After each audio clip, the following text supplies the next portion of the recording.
ہم در بدر پھرتے ہیں سچی دوستی کے لیے، جبکہ ہم اگر اللہ اور رسول صلی اللہ علیہ وآلہ وسلم کی حقیقی دوستی کو پالیں گے تو اللہ تعالیٰ اپنی رحمت خداوندی کے ذریعے ہمیں ایسے لوگوں سے ملائیں گے جو اللہ تعالیٰ کے چنیدہ بندے ہوتے ہیں۔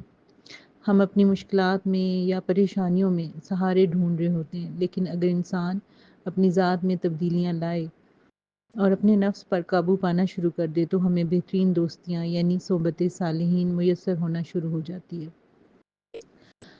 ضرورت اس امر کی ہے کہ یہ دوستی اور صحبت صالحین کیسے میسر آئے۔ اب جو ایمان والوں کی نشانیاں اس آیت میں بتائی گئی ہیں وہ یہ ہیں کہ وہ نماز کی پابندی کرتے ہیں، زکوٰۃ ادا کرتے ہیں اور رکوع کرنے والے ہیں۔ مجھے اپنے لیے جو پیغام اس آیت سے ملا کہ اپنی ذات میں تبدیلی لانے کے لیے ان تینوں چیزوں کو خود پر اپلائی کرنا ہے، تبھی اللہ اور رسول اللہ صلی اللہ علیہ وآلہ وسلم کی حقیقی دوستی ملے گی۔ جو چیزیں میں نے سیکھیں اس آیت سے، نمبر 1، نماز میں صرف جسم کو مشغول نہیں کرنا بلکہ حضوری کی کیفیت ہو، اور نماز میں اللہ تعالیٰ کی کبریائی کو مد نظر رکھتے ہوئے سجدہ کرنا ہے کہ اللہ تعالیٰ جو رب العالمین ہیں ان کے سامنے میں کھڑی ہوں اور وہ ہمارے دل کے خیالات سے واقف ہیں۔ تو جب اللہ سے بات کرنے کا سلیقہ آ جائے گا تو پھر ہم کسی دوسرے سہارے کے محتاج نہیں رہیں گے۔ نمبر 2، زکوٰۃ صرف مال کی ہی نہیں بلکہ اپنے دل کو بھی تکبر، حسد، ریا اور خود نمائی جیسی روحانی بیماریوں سے بچاؤں گی تو قرب خداوندی اور نبی کریم صلی اللہ علیہ وآلہ وسلم کی دوستی ملے گی۔ نمبر 3، رکوع کی حالت انسان کو عاجزی سکھاتی ہے اور خود پہ اس کو لاگو کرنا ہے، اس خیال کو دل میں راسخ کرنا ہے کہ ہم اللہ تعالیٰ رب العالمین کے سامنے جھکے ہوئے ہیں، اور اسی طرح اپنے روزمرہ کے معاملات میں بھی اس چیز کو اپلائی کرنا ہے۔ جب میں ان چیزوں کا خیال رکھوں گی تبھی اللہ اور آقا کریم صلی وسلام کی دوستی حاصل ہوگی۔ ولی اللہ ہمارے اخلاقی تربیت کرتے ہیں کیونکہ روحانی بیماریاں ہی معرفت الہی میں رکاوٹ ہیں۔ جو عملی اقدامات میں نے اپنی ذات پر اپلائی کرنے ہیں اور جو مجھے سمجھ آئی کہ اللہ کے ولی دوسروں کے لیے آسانیاں پیدا کرتے ہیں اور عاجزی اختیار کرتے ہیں، کوشش کرنی ہے باطنی صفائی، اثار اور عاجزی کی، کیونکہ اسی وقت انسان قرب الہی، معرفت الہی حاصل کر سکتا ہے جب وہ نفس کو خود پر قابو نہ پانے دے۔ اور عبادت صرف رسم نہیں بلکہ دل کی حاضری کا نام ہے، اور جب ہماری عبادات میں حضوری آ جائے گی، دل کو نفاق و ریا سے پاک کریں گے، تبھی اللہ اور رسول صلی اللہ علیہ وآلہ وسلم سے دوستی ہوگی اور اللہ تعالیٰ وسیلے بنائیں گے اپنے نیک بندوں سے رسائی کے۔ اللہ تعالیٰ ہماری شارک سے بھی قریب ہیں، یہ چیز تو ہم جانتے ہیں، لیکن ان کو پانے کے لیے ذات میں ان تبدیلیوں کو لانے کی ضرورت ہے، اور جب نبی کریم صلی اللہ علیہ وآلہ وسلم کی نظر کرم ہوگی تو اللہ تعالیٰ تک رسائی ہو جائے گی، اور نبی کریم صلی اللہ علیہ وآلہ وسلم کی نظر کرم کے لیے انشاءاللہ درود پاک کو حضوری کے ساتھ پڑھنا ہے۔ ایک شعر پڑھا تھا، وہ اس آیت کو سمجھ کر یاد آیا کہ وہ ایک سجدہ جسے تو گراں سمجھتا ہے، ہزار سجدوں سے دیتا ہے آدمی کو نجات۔ اللہ رب العزت سے دعا ہے کہ وہ ہمیں حضوری والے سجدے نصیب کریں تاکہ قرب الہی اور رسول اللہ صلی اللہ علیہ وآلہ وسلم کی نظر کرم حاصل ہو جائے۔ آمین ثم آمین یا رب العالمین۔ جزاک اللہ خیر۔ روحانی بیماریاں معرفت الہی کی راہ میں رکاوٹ ہیں، بہت ایسنس تھا آپ کی ساری پریزنٹیشن کا یہ جملہ، بہت خوبصورت بات آپ نے کی، اور مجھے واقعی لگ رہا ہے کہ ابھی میں نے 2 پریزنٹیشن سنی اور مجھے لگ رہا ہے کہ یہ بچے جو ہیں یہ تصوف کلاس پڑھ کے آئے ہیں۔ الحمدللہ سبق پکا یاد کیا انہوں نے، اور پھر بات وہی آ جاتی ہے جو میں اکثر کہا کرتی ہوں، جو میں نے اپنے اساتذہ کرام سے، یعنی ہم اپنے اساتذہ کرام سے کہتے تھے اور آج بھی میں کہتی ہوں کہ ہمارا رٹا اچھا لگ جاتا ہے، لیکن پریکٹیکل میں پھر ہماری واقعتاً بس ہو جاتی ہے، اور اللہ تعالیٰ ہمارا حامی و مددگار ہو۔ بہت اچھا پوائنٹ آپ نے پیش کیا اور بہت اچھی باتیں کی آپ لوگوں نے، جزاک اللہ خیر۔ جی باجی، نیکسٹ پریزنٹیشن ہے مزمل بی بی کی، اور ان کے بعد نائلہ فاروق صاحبہ، آپ بھی تیار رہیے گا۔ بسم اللہ کریں مزمل بی بی، آپ۔ جی انشاءاللہ۔ جی السلام علیکم ورحمۃ اللہ۔ وعلیکم السلام ورحمۃ اللہ وبرکاتہ۔ جی اعوذ باللہ من الشیطان الرجیم، بسم اللہ الرحمن الرحیم۔ صلی اللہ علیہ یا محمد صلی اللہ علیہ وآلہ وسلم۔ سورۃ المائدہ کی پریزنٹیشن نمبر 2 ہے، اس کی آیت نمبر 54 اس کا میں نے انتخاب کیا ہے، اور اس کا عنوان رکھا ہے مرتدین کی مذمت اور مومنین کی خصوصیات۔ اس آیت کا ترجمہ ہے کہ اے ایمان والو، تم میں سے جو شخص اپنے دین سے پھر جائے گا تو عنقریب اللہ ایسی قوم کو لے کر آئے گا جس سے وہ خود محبت فرماتا ہوگا اور وہ اس سے محبت کرتے ہوں گے، اور وہ مومنین پر نرم اور کافروں پر سخت ہوں گے، اللہ کی راہ میں جہاد کریں گے اور کسی ملامت کرنے والے کی ملامت سے خوف زدہ نہیں ہوں گے۔ یہ اللہ کا فضل ہے اور جسے چاہتا ہے عطا فرماتا ہے، اللہ وسعت والا خوب جاننے والا ہے۔ اس آیت مبارکہ میں مرتدین کے لیے تنبیہ ہے اور مومنین کے لیے وعید ہے۔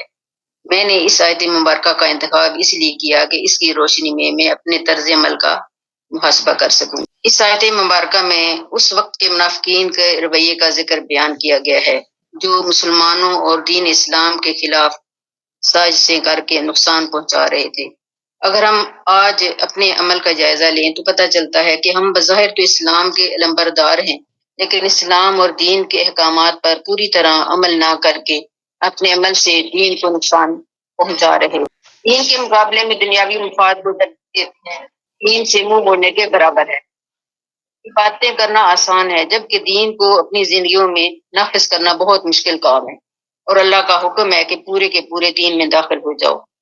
اگر ہم اپنے دین کی خدمت اور اس پر عمل میں کوتاہی کا مظاہرہ کرتے ہیں تو اللہ کو ایسے لوگوں کی ضرورت نہیں، اللہ بے نیاز ہے۔ اس آیت میں فرمایا جا رہا ہے کہ اللہ ان کے بدلے اور لوگ لے آئے گا جو اللہ سے محبت کرنے والے ہوں گے، اور اللہ بھی ان سے محبت کرے گا۔ اللہ کے محبوب بندوں کی پہلی خوبی یہ ہے کہ وہ آپس میں نرم اور دشمنوں کے خلاف سخت ہوتے ہیں، اور پھر اللہ کی راہ میں جہاد کرنے والے ہوتے ہیں، اور کسی ملامت کرنے والے کی ملامت کی پرواہ نہیں کرتے۔ ہم اللہ کی محبت کے علاوہ بانی کلامی تو بہت کرتے ہیں، لیکن عملی زندگی میں اس محبت کو ہم کس درجے پہ رکھتے ہیں؟ اللہ کی محبت باقی سب محبتوں پر غالب ہونی چاہیے، جبکہ حقیقت اس کے برعکس ہے۔ ہماری مال کی محبت اور خواتین کی زیورات سے محبت، رسم و رواج ہے، یہ سب محبتیں ہماری اللہ کی محبت پر غالب آ جاتے ہیں۔ ایسے میں ہم اللہ سے محبت کے دعوے میں کس حد تک سچے ہیں، اس پر بھی ہمیں غور و فکر کرنا ہے۔ اللہ کے محبوب بندوں کی دوسری خوبی جو ہے، اس آپس میں نرم اور دشمنوں کے مقابلے میں سخت ہوتے ہیں، اور اس میں ہمارا رویہ بالکل اس کے برعکس ہے۔ اپنے رحم کے رشتوں اور قریبی تعلق داروں سے ہم دوسروں کو ترجیح دیتے ہیں، حتیٰ کہ ماں باپ اپنی اولاد کو اپنے ماں باپ پر، یعنی ہم اپنے ماں باپ پر اپنی اولاد کو ترجیح دیتے ہیں، اور والدین جو ہماری اولاد ہے وہ اپنے والدین اور بہن بھائیوں کے مقابلے میں اپنے دوستوں کو ترجیح دیتے ہیں، جبکہ نبی پاک صلی اللہ علیہ وسلم کا فرمان ہے کہ تم میں سے بہترین وہ ہے جو اپنے گھر والوں کے لیے سب سے زیادہ اچھا ہے، اور تم میں سے سب سے بہترین میں ہوں، یعنی آقا علیہ السلام اپنے گھر والوں کے لیے سب سے زیادہ اچھے۔ اللہ کی دین کے لیے اپنی بھرپور کوشش کرنا، دین سیکھنا ہو یا سکھانا ہو یا دین کی دعوت و تبلیغ کا کام ہو، اس میں بھرپور طریقے سے کوشش کرتے ہیں، اور یہ کرنا ہمارا فرض ہے۔ اس سلسلے میں خواتین کو بھی اپنے حصے کا کام اپنے دائرہ کار کے اندر رہتے ہوئے ضرور کرنا چاہیے، کیونکہ خاتون بھی ایک اللہ کی بندی ہے، اسے اللہ کے حضور اپنے اعمال کی جواب دہی کرنی ہے۔ تو ہمیں ایسا کوئی تو عمل کر کے جانا چاہیے کہ جو ہم اپنے اللہ اور اس کے رسول صلی اللہ علیہ وسلم کے سامنے پیش کر سکیں اور جو ہماری بخشش کا وسیلہ بن جائے۔ اس کے بعد وہ صفت ہے کہ کسی ملامت کرنے والے کی ملامت کی پرواہ نہیں کرتے۔ غور و فکر کرنے پر معلوم ہوا کہ یہ چیز کہیں نہ کہیں ابھی تک ہمارے اندر موجود ہے، گرچہ کہ پہلے سے بہت کم ہے۔ دین کا کام کرتے ہوئے یا علم سیکھنے کے دوران ہمیں بہت ساری مخالفتوں کا سامنا کرنا پڑتا ہے۔ ایسے میں جب ہمارا مقصد بلند ہوگا تو ہمیں تعریف و تنقید اور ملامت کی پرواہ کیے بنا اپنے کام پر نظر رکھنی ہے۔ ہمارا مقصد اپنے اللہ کی محبت و رضا کا حصول ہے، اس کے لیے ہمیں اپنے جان و مال اور انا کی قربانی دینا ہوگی۔ یہ وہ تمام صفات ہیں جن کے بدلے میں ہم اللہ تعالیٰ کی محبت کو حاصل کر سکتے ہیں، اور یہی اللہ کا فضل ہے۔ اگر ہم بھی اللہ کا فضل چاہتے ہیں اور اللہ کے پسندیدہ بندوں میں شامل ہونا چاہتے ہیں تو یہ تمام خوبیاں اپنے اندر پیدا کرنے کی ضرورت ہے۔ اللہ کریم ہمیں اپنے دین کے ساتھ جوڑے رکھے ہماری کمیوں کوتاہیوں سے درگزر فرمائے اور اپنے مخلص ترین بندوں میں شامل فرما لے. آمین ثم آمین. جزاک اللہ خیر. جزاک اللہ خیر. بڑا خوبصورت اتفاق ہے کہ آپ نے آیت نمبر 54 کا انتخاب کیا اور سائمہ نے 55 کا. دونوں آیتیں آگے پیچھے کی ہیں اور دونوں آیتیں جو ہیں وہ زیادہ راہ کی ٹوکری میں رکھنے والی ہیں. پہلی اس آیت میں جو اللہ کریم نے فرما دیا، اتنا خوبصورت یہ میسیج ہے ہم سب کے لیے، بہت ہی خوبصورت میسیج ہے اس آیت میں کہ اگر ہم اللہ کے ساتھ مخلص ہو کے اللہ کے کام میں نہیں لگیں گے، اللہ کی رضا اور خوشنودی میں نہیں لگیں گے، تو پھر اللہ تعالیٰ کیا کرے گا؟ اللہ ایسی قوم کو لے آئے گا جن کو اللہ چاہتا ہے اور وہ اس کو چاہتے ہیں. یعنی یہ وہ لمحہ فکریہ ہوتا ہے. اور خاص طور پہ جو ہم دین کے طالب علم ہیں، یہ آیت ہمیں ہر وقت اپنے سامنے رکھنی چاہیے کہ آج اگر ہم سے کوئی دین کا کام کرنے کے لیے، دین کی خدمت کرنے کے لیے کوئی ہمیں کہہ رہا ہے تو ہم اس سے کیا کرتے ہیں؟ ہم اس سے جان چھڑواتے ہیں کہ ہم نہیں. بہت کم لوگ ہوتے ہیں جو اپنے آپ کو آگے بڑھ کے پیش کریں کہ ہاں میں خدمت کے لیے حاضر ہوں، ورنہ لوگ کیا کرتے ہیں؟ ادھر ادھر دیکھنا شروع کر دیں گے اور پہلو تہی کہہ دیں گے کہ ہماری کسی نہ کسی طرح ہماری جان چھوٹ جائے. تو ایسے لوگوں کے بارے میں اللہ کیا کہہ رہا ہے کہ پھر اللہ کے پاس بندوں کی کمی نہیں ہے اور اللہ اپنے بندے جو ہے نا وہ بہترین بندوں سے پھر بدل دیتا ہے. جب اللہ فیصلہ کر لیتا ہے اپنے کام کا تو پھر اللہ کیا کرتا ہے؟ پھر اللہ نے وہ کام سر انجام دلوانا ہے. بہتر یہی ہے کہ ہم اپنی خدمات پیش کر دیں، ہم آگے بڑھ جائیں اور یہ اعزاز ہمیں مل جائے. اگر ہم پیچھے ہٹ جائیں گے، ڈریں گے، کام سے جی چرائیں گے تو اللہ کا کام نہیں رکنا، کیونکہ اللہ فیصلہ کر چکا ہے. پھر اللہ کیا کرے گا؟ پھر اللہ دوسرے بندے آگے لے آئے گا. اور جو اس سے اگلی آیت ہے وہ بھی اتنی پیاری آیت ہے، اتنی پیاری آیت ہے کہ میں کہتی ہوں یہ دونوں آیتیں سورہ مائدہ کا ایک بہت، یعنی سورہ مائدہ کی ابھی انشاءاللہ میں دیکھ رہی تھی آپ لوگوں کے پریزنٹیشن کے پوائنٹس میں، تو سب نے بڑی پیاری آیتوں کا انتخاب کیا. مجھے دل سے خوشی ہو رہی تھی کہ آپ لوگوں نے بڑا پیارا سورہ مائدہ کو ٹائم لگا کے اس کو اپنے اندر اتارا ہے. اور اللہ تعالیٰ تمہارا دوست تو اللہ ہے اور اس کا رسول ہے. یہ بات جو ہے آپ سوچیں کہ ہماری ساری زندگی کی جو تھکاوٹ ہے نا، جو پریشانی ہے وہ ختم کر دیتی ہے. ہمیں بے وفائیوں سے کتنا زیادہ ہم بے وفائیوں سے تنگ آئے، ہم اپنے رشتوں سے تنگ ہوتے ہیں، ہمیں ہر رشتے سے شکوہ ہوتا ہے، ہر رشتے سے ہمیں دکھ پہنچا ہوتا ہے. کیونکہ ہم نے ان رشتوں کو وہ جگہ دے دی ہوتی ہے جو اللہ اور اس کے رسول کو دینے کی جگہ ہے.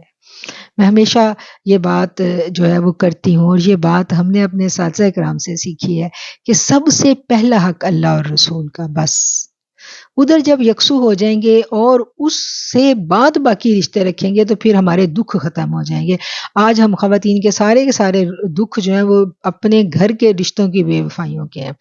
تو یہ آیتیں، دونوں آیتیں بہت خوبصورت ہیں. سورہ مائدہ کی ایک ایک آیت آج انشاءاللہ میں دیکھ رہی تھی جو میری بہنوں نے انتخاب کی ہیں، ایک ایک آیت کو آپ لوگ سمجھیں گے اور اس آیت سے آپ لوگ زندگی کو نئے طریقے سے سیکھیں گے انشاءاللہ. جب یہ پریزنٹیشن ختم ہوگی تو آپ نے مجھے بتانا ہے کہ واقعی آج کی پریزنٹیشن سے ہم نے کتنا سیکھا ہے انشاءاللہ. جی ہماری بہن ہے نائلہ. جی السلام علیکم. میں نے انتخاب کیا ہے اپنی سورہ مائدہ کی آیت نمبر 60 کا، جس کا ترجمہ ہے کہہ دیجئے کہ کیا میں تمہیں بتاؤں کہ اس سے بھی زیادہ برے اجر پانے والے اللہ کے نزدیک کون ہے؟ وہ جس پر اللہ تعالیٰ نے لعنت کی اور اس پر وہ غصہ ہوا، پھر ان کو بندر اور سور بنا دیا، اور جس نے اپنے طاغوت کی بندگی کی. یہی لوگ برتر درجے پر ہیں اور یہی لوگ راہ راست سے بہت زیادہ بھٹکنے والے ہیں.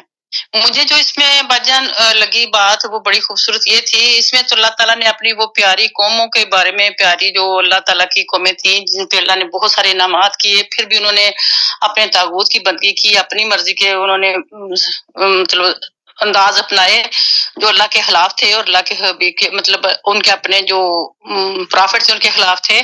تو ان کے بارے میں اللہ تعالیٰ فرما رہے ہیں کہ ان کے اوپر اتنا پیار کرنے کے باوجود بھی ان کی غلطیوں کی وجہ سے اللہ نے ان کو اوپر لعنت کی اور ان کو ان پر غصہ ہوا اور ان کی شکلیں بدل دی۔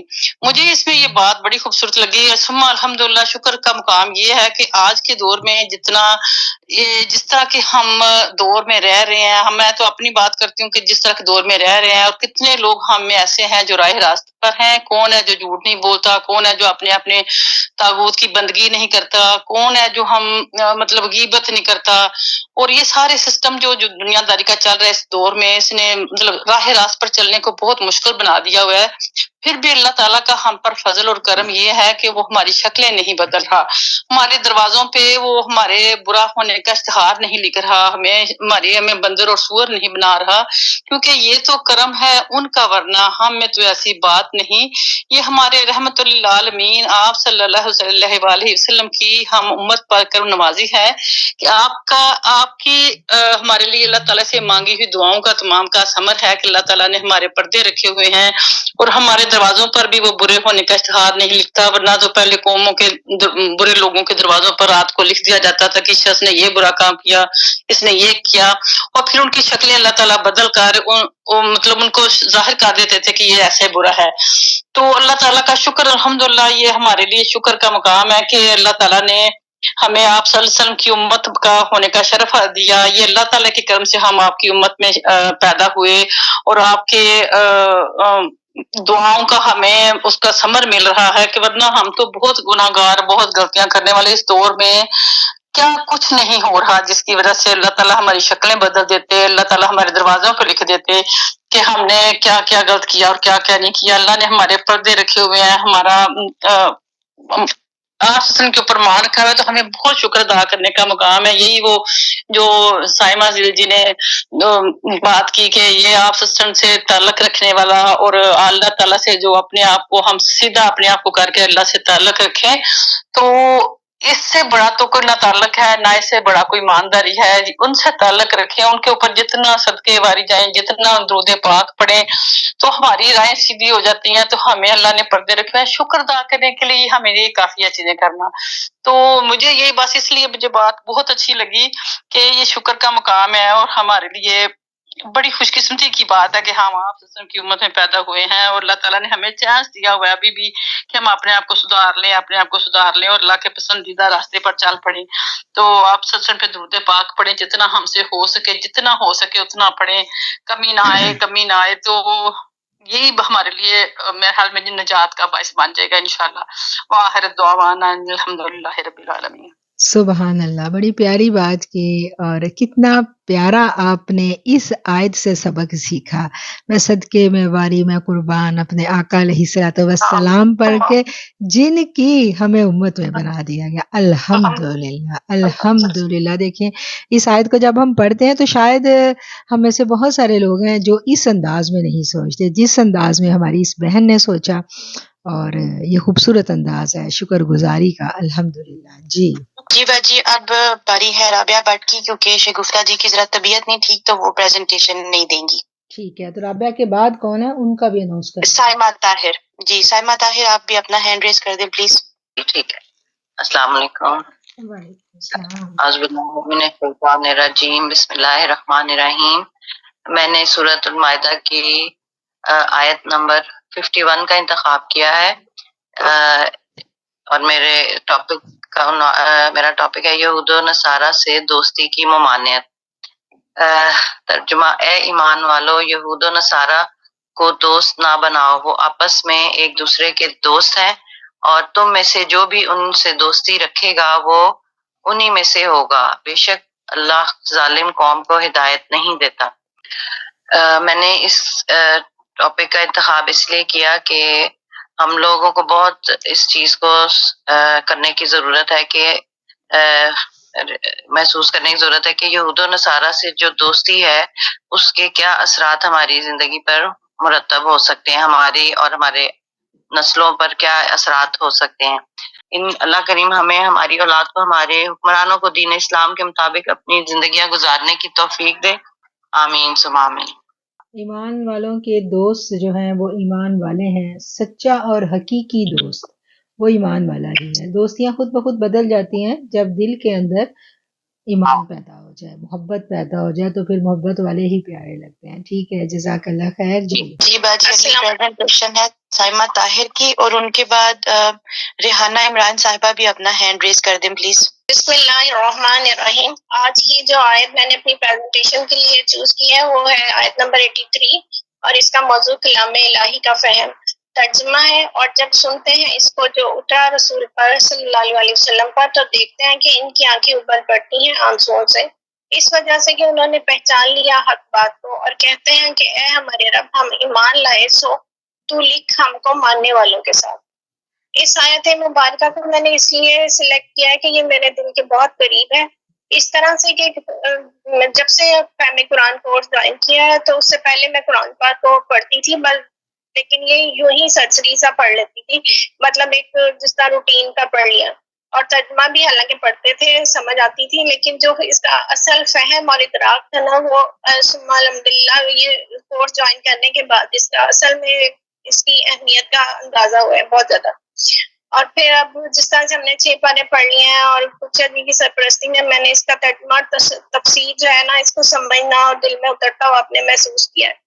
اور اس کی کلام الہی کی جو محبت ہے اور اس کی عظمت کا احساس جو ہے نا وہ میرے دل میں بہت زیادہ اور 10 گنا مطلب بڑھ گیا.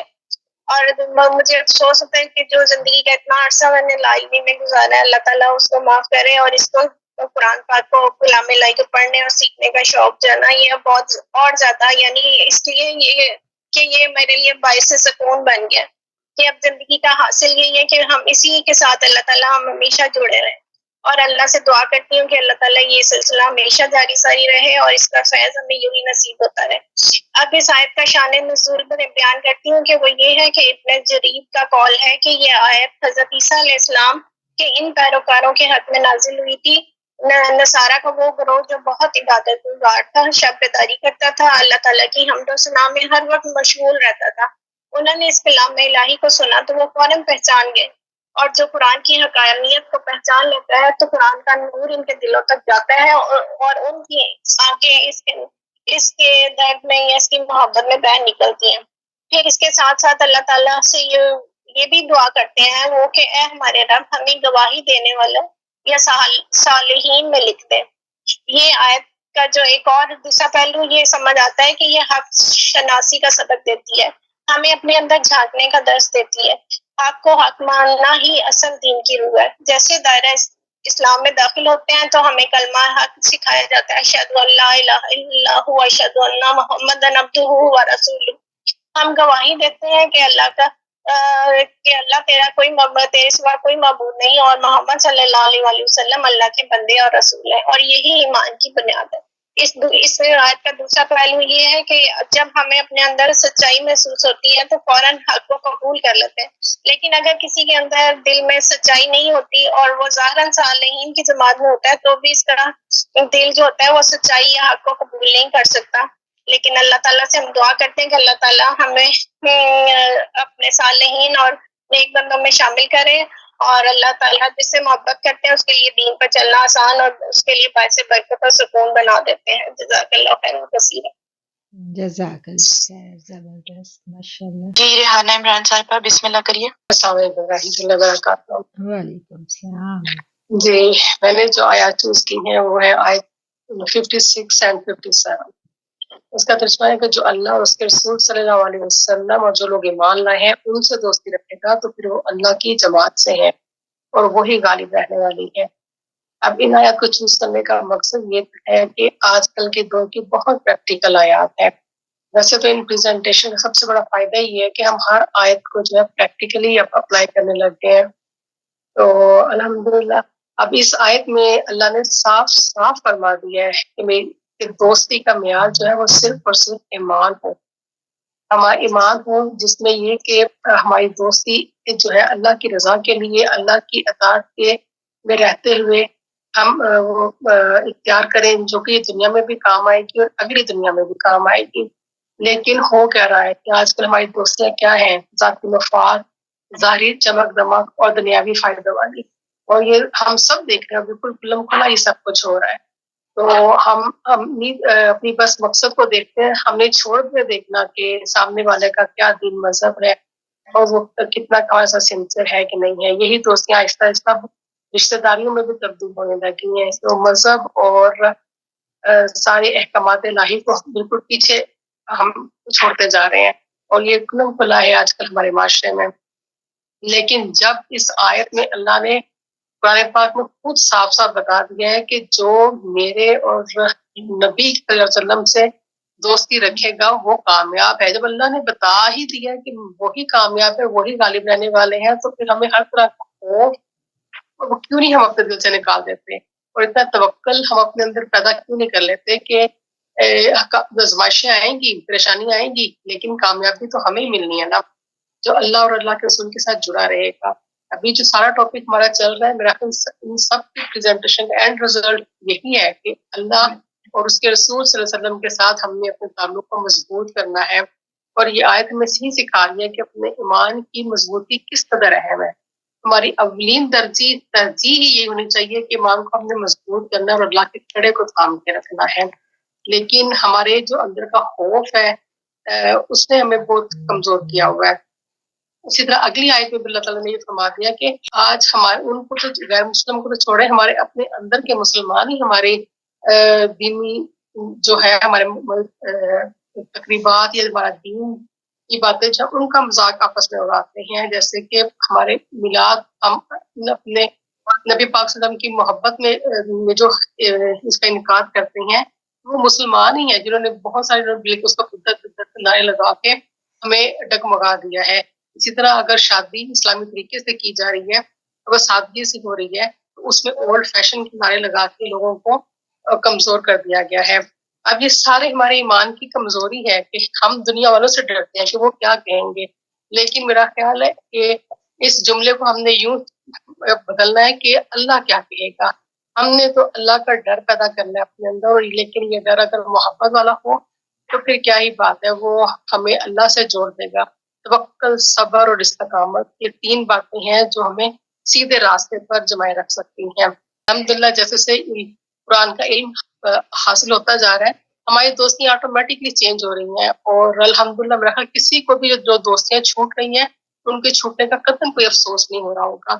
تو بس اینڈ میں یہی دعا کروں گی سب کے لیے کہ ربنا لا تزغ قلوبنا بعد إذ هديتنا وهب لنا من لدنك رحمة إنك أنت الوهاب. جزاک اللہ. آمین ثم آمین. جزاک اللہ خیر. بہت پیاری بات آپ نے کی.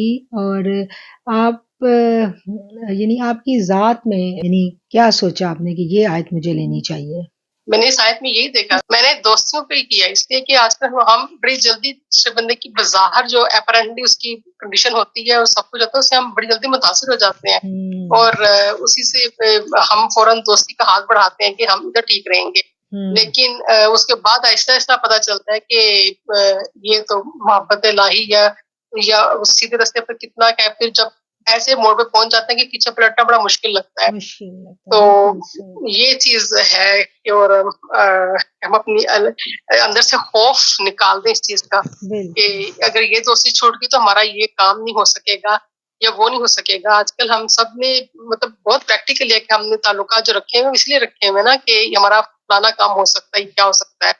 اگر وہ صرف اللہ اور اللہ کے رسول جس کو ہم بولتے ہیں آج جو ٹرم یوز ہوتی ہے ورکنگ ریلیشنز. ٹھیک, بالکل. تھینک یو, جزاک اللہ خیر. بہت اچھی باتیں ہیں, ساری کی ساری قرآن کی باتیں ہیں, سیکھنے کی باتیں ہیں.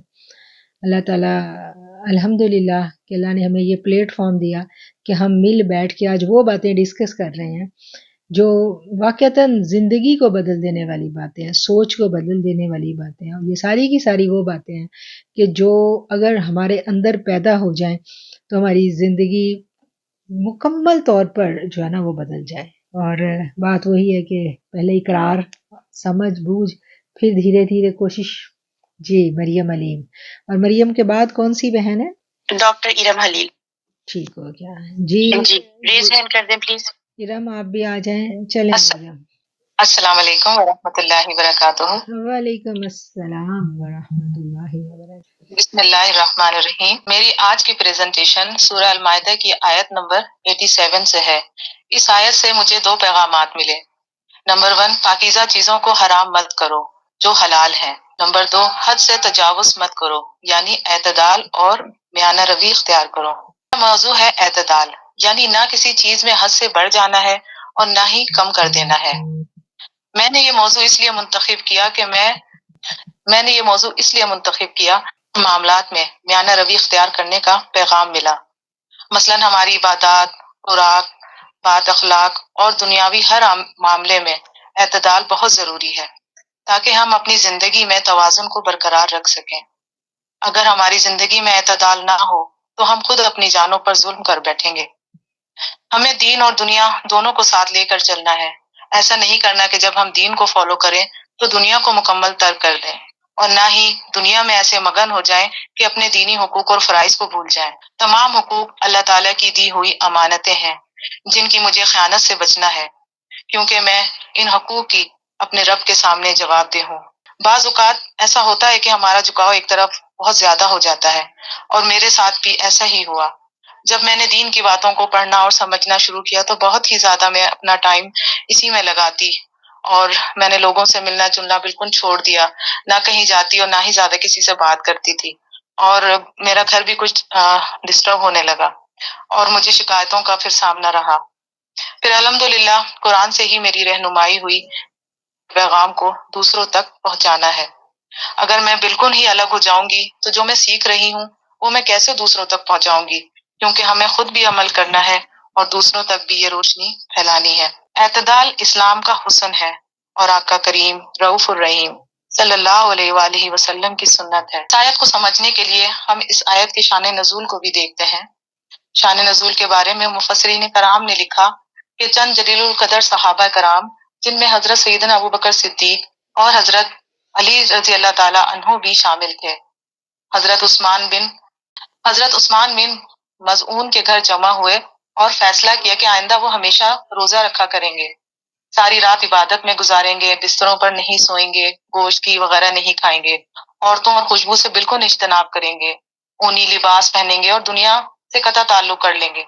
رحمت عالم صلی اللہ علیہ وآلہ وسلم کو اطلاع ملی تو حضور صلی اللہ علیہ وآلہ وسلم نے انہیں بلا کر ارشاد فرمایا، مجھے ان باتوں کا حکم نہیں دیا گیا، اے میرے صحابہ، تمہارے نفسوں کا بھی تم پر حق ہے، اس لیے روزے بھی رکھو اور افطار بھی کرو، راتوں میں جاگ کر عبادت بھی کرو اور آرام سے سو بھی، کیونکہ میں رات کو جاگتا بھی ہوں اور سوتا بھی ہوں، روزے بھی رکھتا ہوں اور افطار بھی کرتا ہوں، گوشت اور گھی بھی کھاتا ہوں اور اپنے ازواج سے مقاربت بھی کرتا ہوں، جس نے میری سنت سے منہ موڑا وہ میری جماعت سے نہیں۔ اس آیت کا مفہوم یہ ہے کہ نہ تو یہودیوں کی طرح لذات دنیا میں کھو جاؤ اور نہ ہی مسیحی راہبوں کی طرح دنیا کی حلال لذتوں کو اپنے اوپر حرام کر دو، بلکہ اعتدال اور میانہ روی اختیار کرو۔ یہی دین اسلام کا درجہ امتیاز ہے۔ اعتدال کے بارے میں جب میں نے پڑھا تو مجھے وہ اپنی غلطیاں نظر آئیں جو مجھ سے ہوئی۔ اللہ تعالیٰ سے دعا ہے کہ اللہ تعالیٰ میری ان غلطیوں کو معاف فرمائے اور ہم سب کو اپنی زندگیوں میں اعتدال کو اپنانے کی توفیق عطا فرمائے۔ آمین ثم آمین۔ جزاک اللہ خیر۔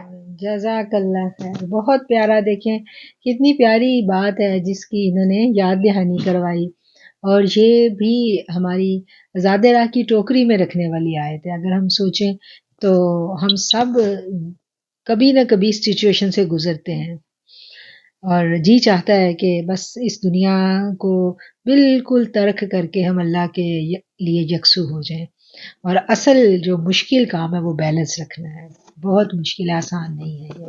بہت شکریہ، جزاک اللہ۔ جی اب ہے ارم خلیل، اور ارم کے بعد کون ہے مہوش؟ ان کا بھی ان کے بعد جی باجی مصباح ہے، انہوں نے ہینڈ ریز کر دیا۔ ماشاءاللہ، مصباح بہت اچھا بچہ ہے۔ چلیں ٹھیک ہے۔ جی السلام علیکم ورحمۃ اللہ وبرکاتہ۔ وعلیکم السلام ورحمۃ اللہ وبرکاتہ۔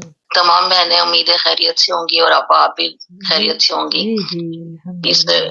محفل تفسیر قرآن کی جو پریزنٹیشن ہے اس میں الحمدللہ موقع ملا آج کے زوم پہ بات کر سکوں، حالانکہ میں ڈیوٹی پہ ہوں، بس اللہ کرے بیچ میں مجھے کوئی کال نہ آ جائے۔ تو میں نے جس آیت کا انتخاب کیا ہے وہ ہے سورہ مائدہ کی آیت نمبر 100۔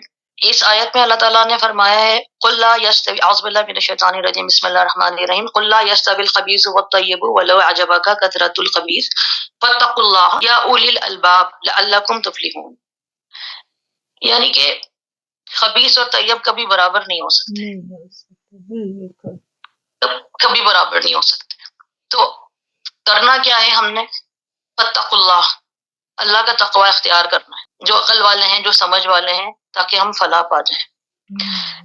اس آیت میں سمجھنے کے لیے جو مجھے اشارے ملے یا میری ناقص عقل و فہم کے مطابق مجھے پوائنٹ سمجھ آئے، وہ یہ تھے کہ کثرت تو ہر جگہ خبائث کی ہی ہے آج کے دور میں. آپ دیکھ لیجئے ہر جگہ پہ. ہم اپنے گھر سے نکلیں اگر، سب لوگ کس سے امپریس ہوتے ہیں؟ اسٹیٹس سے، پیسوں سے، کپڑوں سے، چاہے وہ مال حلال کے ذریعے کمائے گئے ہوں یا حرام کے ذریعے. بالکل صحیح. لیکن امپریس اسی سے ہوں گے، امپریس اسی سے ہوں گے. تو یہاں پہ تو اللہ کچھ اور کہہ رہا ہے. یہاں تو اللہ کہہ رہا ہے بھلے ہی کثرت خبائث کی ہو لیکن تم نے تقوی اختیار کرنا ہے. ہم کہتے ہیں زمانہ کدھر جا رہا ہے، ہم کیا کریں؟ زمانہ کدھر جا رہا ہے، زمانہ کدھر جا رہا ہے. ہم شادی کرتے ہیں، خوبصورتی دیکھتے ہیں، تقوی تو نہیں دیکھتے. امیری دیکھتے ہیں، اسٹیٹس دیکھتے ہیں. لڑکے کا تقوی تو آخر میں پوچھا جاتا ہے یا پوچھا جاتا ہی نہیں ہے. بالکل صحیح. شرم و حیا اپنے بچوں کو سکھانے کے بجائے اسکولوں میں ایک ریس لگی ہوتی ہے آپا کہ کس کے بچے کے پاس کیا ہے.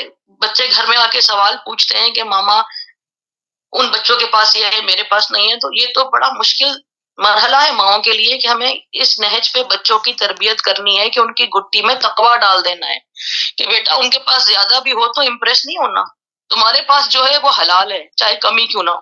بالکل صحیح، بہت ٹھیک. اور یہی آخرت کی کامیابی ہے، یہی فوز العظیم ہے، اور یہی آپ کو آخرت میں اللہ کے سامنے کھڑے ہونے میں شرمندہ ہونے سے بچائے گی. آپ جنگی مال و اسباب میں دیکھ لیجئے، بدر میں مسلمان کم تھے، کفار بہت زیادہ تھے، لیکن جیتے تقوی والے. بالکل جیتے وہی جو پاک تھے، جو تقوی والے تھے. بالکل صحیح، بالکل صحیح. آج کے دور میں بھی اگر ہم خباثتوں کو مٹا کے تقوی اختیار کر لیں تو کسی کی مجال نہیں ہے کہ مسلم امہ پہ ٹیڑھی نظر ڈالے. لیکن اصل بات یہ ہے کہ ہم نے تقوی چھوڑ دی. ہم ظاہری اسباب پہ توکل کرنا شروع ہو گئے ہیں، ہم نے تقوی تو چھوڑ ہی دیا. ہم نے اپنے بچوں کو، یہ آیت مجھے اس لیے زیادہ کلک کیا پا کہ دن رات میں اپنے بیٹے کو یہ بات سکھاتی ہوں، 12 سال کا ہے وہ، کہ بیٹا میزان پہ اعمال گنے نہیں جائیں گے، تولے جائیں گے. تو نیت خالص کرو. تمہارے ماں باپ کم بھی دے رہے ہوں وہ حلال دے رہے ہیں، حلال رزق تمہیں دے رہے ہیں، تو اللہ کا تقوی اختیار کرو. بیٹا ابھی سے نظریں نیچی رکھو، حیا پیدا کرو اپنے اندر، کیونکہ خبیث اور طیب کبھی بھی برابر نہیں ہو سکتے. بالکل صحیح بات، بالکل صحیح. اسی طرح دوست بنانے کے وقت وہ مجھ سے آ کے پوچھتا ہے، کلاس میں ہندو بچے ہیں، کلاس میں کرسچن بچے ہیں، بہت مشکل ہے اس کو سمجھانا کہ صاف پاک طاہر بچوں کے ساتھ دوستی کرنی ہے جن کی سوچ پاک ہو، خبائث سے دور رہنا ہے. تو بس اس لیے مجھے یہ آیت بہت کلک کی کہ اس کے اندر روز مرہ جو میں کر رہی ہوتی ہوں گھر میں، ان سب چیزوں کے بارے میں اشارے موجود تھے. اتنا ہی کہنا چاہوں گی آپ. جزاک اللہ خیر. السلام علیکم ورحمۃ اللہ وبرکاتہ. وعلیکم السلام. بہت زبردست، بہت پیاری بات کی آپ نے، زبردست. جی مصباح. اور مصباح کے بعد السلام علیکم. مصباح بسم اللہ کیجیے. السلام علیکم. میں نے آیت نمبر 114 کا انتخاب کیا. ترجمہ عیسیٰ ابن مریم نے دعا کی کہ اے اللہ ہمارے پروردگار، ہم پر آسمان سے کھانا نازل فرما کہ وہ ہمارے لیے اور ہمارے بعد میں آنے والوں کے لیے ایک خوشی کی بات ہو جائے اور تیری طرف سے ایک نشانی ہو جائے، اور ہمیں رزق عطا فرما اور تو سب عطا کرنے والوں سے اچھا ہے. یہ آیت میں نے اس لیے سلیکٹ کی، اس میں یہ ہے کہ جس وقت کھانا نازل ہوگا تو ان کے لیے خوشی کی بات ہوگی. مینس کہ جب نعمتیں ملیں اللہ پاک کی تو خوشی کی بات ہے، اس پہ خوشی منانا جائز ہے. اور اس کو میں نے ربیع الاول کی وجہ سے سلیکٹ کیا کہ لوگ اعتراض کرتے ہیں ربیع الاول پر، لیکن اگر جیسے مریم لیب نے اس سے پہلے کہا کہ ہم اعتدال میں رہ کے منائیں تو کبھی کوئی اعتراض کی بات نہیں ہوگی. افسوس یہ کہ ہم دو انتہاؤں پہ چلے جاتے ہیں. جو ایک لوگ جو ہیں وہ بالکل اس کا ڈینائی کر دیتے ہیں کہ ربیع الاول کوئی چیز نہیں ہے، اور جو لوگ ہیں وہ اس میں بہت لفظ باتیں شامل کر دیتے ہیں جس کی وجہ سے ہو جاتا ہے ہمیں خوشی منانی ہے. بالکل اس ریفرنس سے ہمیں پتہ چلتا ہے کہ خوشی منانا جائز ہے، اور سب سے بڑھ کے یہ تو ایک عظیم نعمت ہے ہمارے پیارے آقا کریم حضرت محمد مصطفیٰ صلی اللہ علیہ وسلم کی جو آمد ہے دنیا میں، وہ منانا بالکل جائز ہے. اور ہمیں اس کو لیکن یہ کہ اپنے اوپر اپلائی کرنا ہے سنت نبوی کو. اصل خوشی یہ ہے کہ ہم اپنے آپ کو زندگی کو ڈھالیں، میلاد منائیں، ضرور ہم منائیں، لیکن اس سے بھی زیادہ یہ ہے کہ ہم اپنے اعمال میں اپنے آپ کو ثابت کریں کہ ہم کس کی امت ہے. اس میں کہ تم سب عطا کرنے والوں سے اچھا ہے.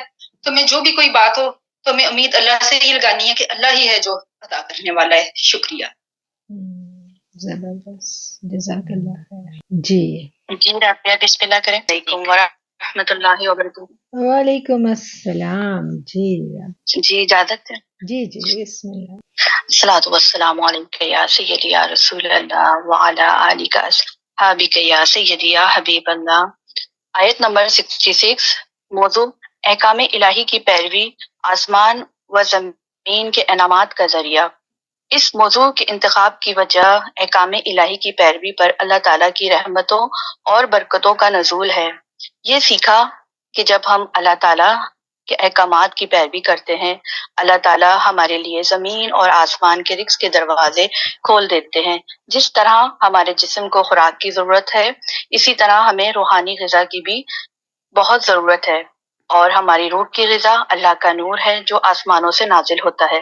ہر اس فرد پر جو طالب حق ہے، ہر وقت آسمانوں سے نور کی بارش ہوتی ہے. روح کی غذا نور معرفت ہے، اور جہاں اللہ کی نافرمانی کے کام ہو رہے ہوتے ہیں وہاں نور برسنے سے روک دیا جاتا ہے.